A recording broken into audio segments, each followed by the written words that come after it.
નમસ્કાર મારા વહાલા વિદ્યાર્થી મિત્રો, આજે વાત કરીશું ધોરણ 8 વિષય હિન્દી પાઠ નંબર 2 ઈદગાહના અભ્યાસ અને સ્વાધ્યાયનું સંપૂર્ણ સોલ્યુશન આ વિડીયોની અંદર કરીશું। એ પહેલાં ચેનલની અંદર પ્રથમ વખત આવ્યા છો તો ચેનલને ખાસ સબસ્ક્રાઈબ કરી દેવી। अभ्यास प्रश्न नंबर 1, निम्नलिखित प्रश्नों के उत्तर दीजिए। प्रश्न नंबर 1, हामिद ने चिमटा ही क्यों खरीदा? हामिद को लोहे की दुकान पर चिमटा देखकर ख्याल आया कि दादी के पास चिमटा नहीं है। तवे से रोटियां उतारते समय उसकी अंगलियां जल जाती है। चिमटा ले जाने पर वे जरूर प्रसन्न होगी। चिमटा होने पर उसकी अंगलियां नहीं जलेगी और घर में एक काम की चीज़ भी हो जाएगी। खिलौने और मिठाइयाँ खरीदने में तो पैसों का बर्बादी होती है। ऐसा सोचकर हामिद ने और कोई चीज़ न खरीदकर चिमटा ही खरीदा। प्रश्न नंबर 2, चिमटा खरीदने के लिए हामिद कौन से कारण बताता है? तो हामिद ने बड़े गर्व के साथ अपने साथियों को बताया कि चिमटा सबसे बड़ा खिलौना है। उसे कंधे पर रखे तो ये बंदूक हो जाएगा, हाथ में लेकर फकीरों का चिमटा हो जाएगा। चिमटे से मजीरे का काम भी लिया जा सकता है। यदि वो एक चिमटा जमा दे तो सभी के खिलौनों की जान निकल जाए। उसका चिमटा तो बहादुर शेर है, वो आग पानी में आंधी तूफान में बराबर डटा रहेगा। इस प्रकार हामिद ने चिमटा खरीदने के पीछे कई कारण बताए और उसकी सर्वोपरिता सिद्ध की। प्रश्न नंबर 3, बुढ़ी अम्मा का क्रोध स्नेह में क्यों बदल गया? हामिद ने चिमटा लाने पर अम्मा को दुख हुआ। उसे हामिद की ना समझी पर क्रोध भी आया। हामिद ने दादी से कहा कि रोटियां पकाते समय तुम्हारी उंगलियां जल जाती थी, इसीलिए मैं चिमटा लाया हूँ। ये सुनकर बुढ़ी अम्मा का क्रोध स्नेह में बदल गया। हामिद के त्याग, सद्भाव और विवेक पर वो न्यौछावर हो गई। प्रश्न नंबर 4, अब आप चिमटे के प्रयोग की तरह रुमाल के विविध प्रयोग बताइए। रुमाल का उपयोग हाथ, मुंह और पसीना पोंछने में किया जाता है। उसके अन्य उपयोग भी है, जैसे तेज धूप में उसे सिर पर बांध सकते हैं। हल्की बारिश में भी वो कुछ हद तक सिर को भीगने से बचा सकता है। थैली न हो तो वो साग सब्जी आदि बांधने में काम आ सकता है। रुमाल से जादू के कुछ प्रयोग भी किए जाते हैं। प्रश्न नंबर 2, इस कहानी का शीर्षक ईदगाह ही क्यों रखा गया? आप उसके अलावा कौन सा शीर्षक देना चाहोगे, क्यों? ईद की नमाज पढ़ने के लिए गांव के लोग ईदगाह जाने की तैयारी करते हैं। ईदगाह जाने का सबसे अधिक उत्साह लड़कों में है। हामिद उन्हें में से एक है। ईदगाह में नमाजियों का भातृभाव देखते ही बनता है। नमाज के बाद लड़के ईदगाह के मेले में जाते हैं। मेले में बालकों की विविध मनोवृत्तियाँ के दर्शन होते हैं। कहानी के मुख्य पात्र हामिद के चरित्र की उनकी विशेषताएं ईदगाह के मेले में ही प्रकट होती है।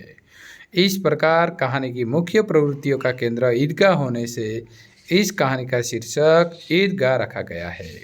ईदगाह के अलावा मैं कहानी के ये अन्य शीर्षक देना चाहूँगा। हामिद ईदगाह के मेले में, हामिद और उसका चिमटा आदि। कहानी का उद्देश्य और आदर्श इन शीर्षकों से जुड़ा हुआ है। प्रश्न नंबर 3, निम्नलिखित परिच्छेद को पढ़कर नीचे दिए गए प्रश्न के उत्तर दीजिए।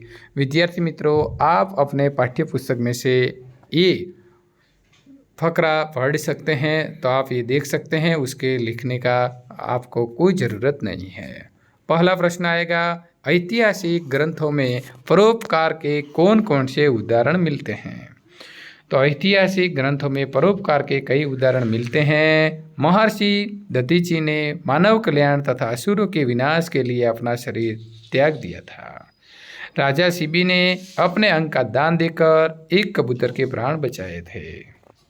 महर्षि दयानंद ने विष मिलाकर प्राण लेने वाले रसोइये जगन्नाथ की जान दान देकर बचाई थी। नंबर 2, ऋषि मुनियों ने हमें क्या सीख दी है?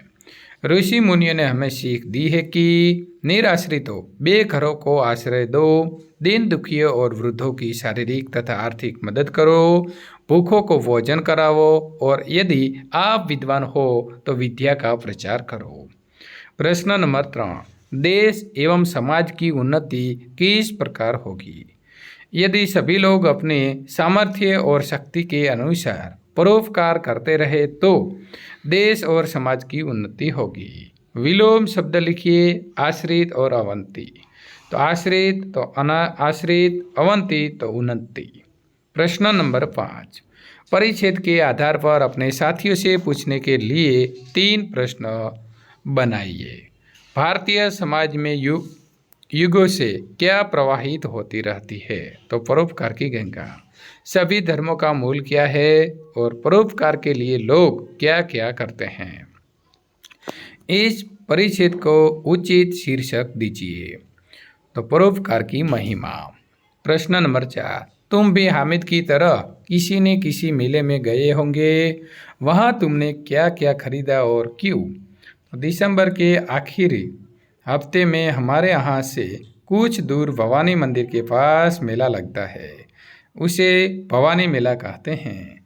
पिछली बार मैं भी अपने मित्र के साथ इस मेले में गया था।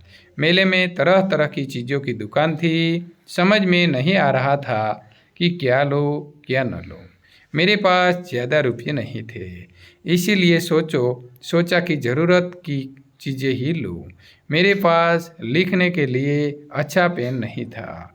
दुकानदार के भरोसा दिलाने पर मैंने एक पेन खरीदा। ठंडी के दिनों में दादाजी के कानों में ठंडी हवा लगती थी, इनके लिए मैंने गुलबंद खरीदा। छोटी बहन के लिए गुड़िया खरीदी। मेरे मित्र ने भी अपनी ज़रूरत की चीज़ें खरीदी। शाम को हम घर लौटे। गुलबंद पाकर दादाजी खुश हुए। गुड़िया पाकर छोटी बहन खुशी से उछल पड़ी। मेरा पेन देखकर पिताजी खुश हुए और बोले, काम की चीज़ें खरीदकर तुमने अपनी समझदारी बताई है। तो इधर आपको लिखना है काम। प्रश्न नंबर 5, यदि तुम्हें मेले से अपने दादी के लिए कुछ खरीदना हो तो क्या खरीदोगे और क्यों? यदि मेले में से अपनी दादी के लिए कुछ खरीदना हो तो मैं चश्मा रखने का बॉक्स खरीदूंगा। दादी ने कुछ दिनों पहले ही नया चश्मा बनवाया है। चश्मे के साथ बॉक्स मिला था, पर एक दिन बॉक्स दादी के हाथ से गिरकर टूट गया। अब दादी अपना चश्मा सुरक्षित रखने के लिए बहुत चिंतित रहती थी। पिताजी से कई बार बॉक्स लाने के लिए वे कह चुकी थी, पर वो भूल जाता या व्यस्तता के कारण नहीं ला पाते। इसीलिए मेले में यदि अच्छा बॉक्स चश्मा घर मिलेगा तो मैं सबसे पहले वो खरीदूंगा। अपनी ज़रूरत की चीज़ पाकर दादी बेहद खुश होगी और मुझे दिल खोलकर आशीर्वाद देगी। अब देखेंगे स्वाध्याय। निम्नलिखित प्रश्नों के उत्तर एक एक वाक्य में दीजिए। प्रश्न नंबर 1, रोजे के दिन मुसलमान क्या करते हैं? सूर्योदय से सूर्यास्त तक कुछ भी न खाने पीने का अर्थात उपवास को रोज़ा कहते हैं। रोज़ा मुसलमानों का एक मजहबी फर्ज है। प्रश्न नंबर 2, रमज़ान ईद के दिन मुसलमान लोग कहाँ जाते हैं? तो रमज़ान ईद के दिन मुसलमान नमाज पढ़ने के लिए ईदगाह जाते हैं। प्रश्न नंबर 3, दुकानों में कौन कौन से खिलौने मिल रहे थे? तो दुकानों में सिपाही, गुजरिया, राजा, वकील, भिश्ती, धोबी आदि मिट्टी के खिलौने मिल रहे थे। प्रश्न नंबर 2, निम्नलिखित शब्दों के समानार्थी और विरोधी शब्द रिक्त स्थानों में लिखिए। तो पहला है शीतल, तो समानार्थी शब्द आएगा ठंडा और विरोधी उष्ण। प्रसन्न, तो खुश समानार्थी शब्द और विरोधी खीन। गरीब, तो समानार्थी शब्द आएगा दीन और विरोधी आएगा अमीर। अंधकार, तो समानार्थी अंधेरा और विरोधी प्रकाश। स्नेह, तो समानार्थी आएगा प्रेम और विरोधी आएगा घृणा। पुरानी, तो समानार्थी शब्द आएगा प्राचीन और विरोधी आएगा नई। मुहावरे, अर्थ और वाक्य प्रयोग। बेड़ा पार लगाना, संकट से बचाना। भगवान ही गरीबों का बेड़ा पार लगाता है। बाल बांका न होना, जरा भी नुकसान न होना। डाकुओं ने गोलियां चलाई थी पर किसी का बाल बांका न हुआ। छाती पीट लेना, दुख प्रकट करना। बेटा गुस्से में आकर चला गया तो माँ ने छाती पीट ली। दिल चीरना, बहुत दुख पहुंचाना। बेटे की बुरी करतूतों ने माँ का दिल चीर दिया। प्रश्न नंबर 4, रूपरेखा के आधार पर कहानी पूर्ण कीजिए। तो विद्यार्थी मित्रों, आप पहले उसका शीर्षक देंगे, सच्ची माँ अथवा न्यायाधीश का फैसला।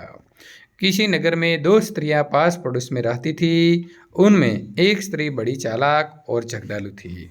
उसके कोई संतान नहीं थी। दूसरी स्त्री बड़ी सरल और मिलनसार थी। उसके एक बेटा था। एक बार संतान वाली स्त्री अपने बच्चे को घर में अकेला छोड़कर बाहर गई हुई थी। मौका पाकर निसंतान स्त्री बच्चे को पालने से उठाकर ले गई। फिर वो फौरन बाहर चली गई।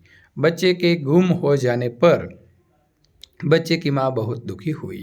उसने किसी तरह अपनी चोर पड़ोसिन का पता लगाया और उसके पास जाकर अपना बच्चा मांगा। तब उसने कहा, यह मेरा बेटा है, मैं नहीं दूंगी, जो चाहे सो कर ले।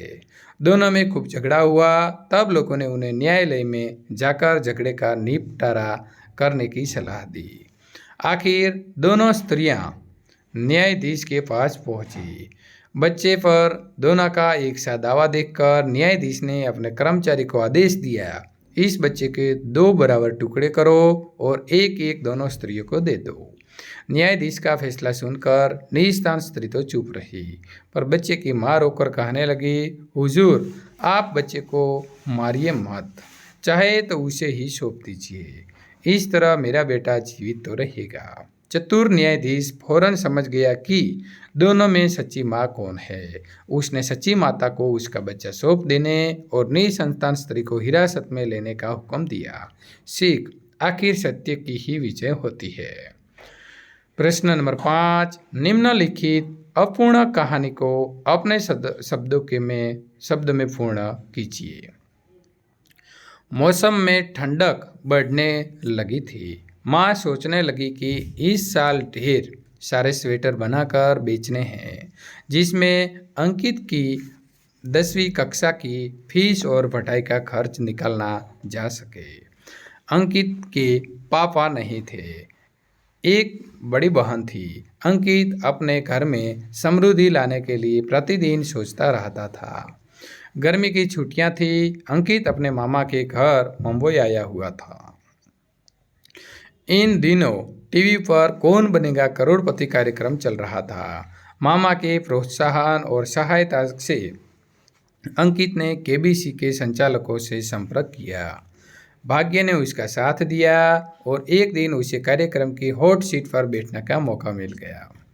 अंकित के सामने बैठे थे बॉलीवुड के महानायक अमिताभ बच्चन। उन्होंने दर्शकों को अंकित का परिचय दिया। फिर शुरू हुई प्रश्न मालिका। अंकित खुश था और घबरा भी रहा था, लेकिन वो स्वच्छ रहा। अंकित ने उनके प्रश्नों के सही उत्तर दिए। भाग्य ने उसका साथ दिया। वो 25 लाख रुपए तक पहुंचा गया। अगले प्रश्न का उत्तर उसे न सूझा। उसकी चारों लाइफ लाइनें खत्म हो चुकी थी। अंकित ने गेम से क्विट करने का निश्चय किया। अमिताभ बच्चन के हाथों 25 लाख का चेक पाकर उसकी खुशी का ठिकाना न रहा। अब अंकित की माँ को ढेर सारे स्वेटर बनाने और अंकित की पढ़ाई का खर्च निकालने की चिंता नहीं करनी पड़ी। तो विद्यार्थी मित्रों, અહીં સંપૂર્ણ આપણે બીજા પાઠનું પણ સોલ્યુશન પૂર્ણ કરીએ છીએ।